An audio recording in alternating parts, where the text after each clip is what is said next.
क्या आप जानते हैं कि भगवद गीता का पहला श्लोक किसने बोला था? अक्सर लोग सोचते हैं कि गीता की शुरुआत कृष्ण ने की होगी, लेकिन सच ये है कि गीता का पहला श्लोक एक ऐसे राजा ने कहा था जो आंखों से ही नहीं बल्कि सच्चाई से भी अंधा हो चुका था।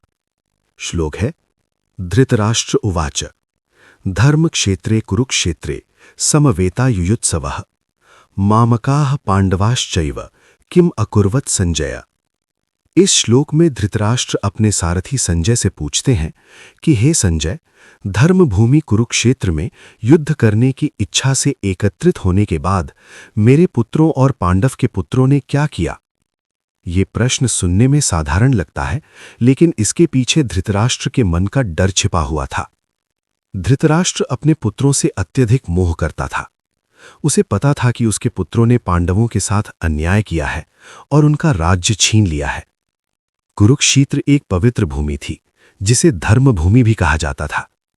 धृतराष्ट्र को डर था कि कहीं इस पवित्र भूमि के प्रभाव से उसके पुत्र सही और गलत का अंतर समझकर युद्ध से पीछे न हट जाए।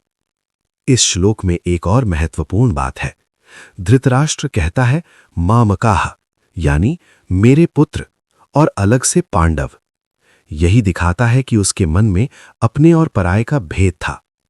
जब इंसान अपने और पराये का भेद करने लगता है, तब न्याय खत्म हो जाता है और अन्याय शुरू हो जाता है।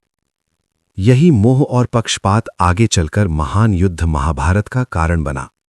इसलिए गीता का पहला श्लोक हमें एक गहरी सीख देता है। मोह और पक्षपात इंसान को अंधा बना देते हैं। अगर जीवन में सही निर्णय लेना है, तो हमें अपने स्वार्थ और मोह से ऊपर उठकर धर्म और न्याय के रास्ते पर चलना होगा। यही गीता की पहली और बहुत गहरी सीख है।